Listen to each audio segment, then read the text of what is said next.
Murtaza Bhutto type قتل کرنا چاہتے تھے. پھر میں اسلام آباد جاتا ہوں 18 تاریخ کو, وہاں پورا پلان بنا ہوا تھا, جوڈیشل کمپلیکس کے اندر پورا ٹریپ تھا, نامعلوم افراد سی ٹی ڈی کے کپڑوں میں وہاں تھے, وہاں وکیلوں کے کپڑے میں نامعلوم افراد تھے جنہوں نے ایک دن پہلے سارا ٹیک اوور کر لیا جوڈیشل کمپلیکس.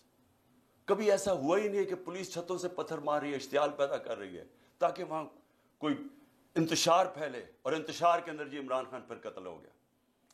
جو وہاں ہوا ہے جوڈیشل کمپلیکس میں, جس طرح انہوں نے شبلی فراز سینیٹر ہمارا اس کا نام لکھا ہوا تھا اس کو مارا, ہمارا جو سلطان تھا عمر سلطان اس کا ناک توڑ دیا, اس کو مارا, اس کا بھی نام لکھا ہوا تھا, لوگ اپنی جان بچا کے بھاگے.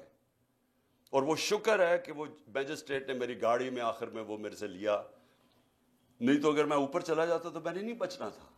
تو ادھر سیکنڈ ٹائم میں بچا ہوں. پھر سے پلان بنا ہوا تھا قتل کرنے کا.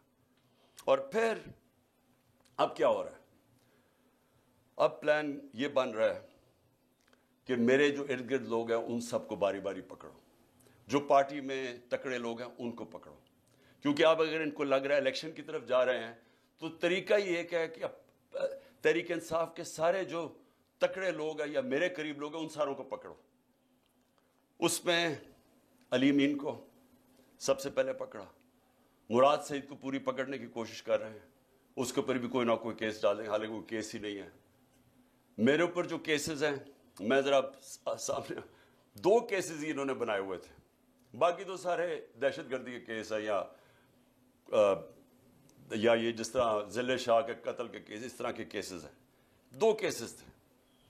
ایک کیس تھا میرے اوپر فورن فنڈنگ کا, وہ اسلام آباد ہائی کورٹ میں فورن فنڈنگ کا کیس ختم ہو گیا, اور جج نے کہا جناب یہ کیس ہی نہیں ہے کہ عمران خان نے کیسے, یعنی جو پہلے تو فورن فنڈنگ نہیں تھا, پروہیبٹڈ فنڈنگ ہو گئی تھی, فورن فنڈنگ تو اب نکلی نہیں ہے.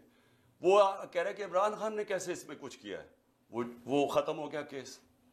اب ہے جناب توشہ خانہ کا کیس, یہ بڑا مزیدار کیس ہو گیا, اللہ الحق ہے.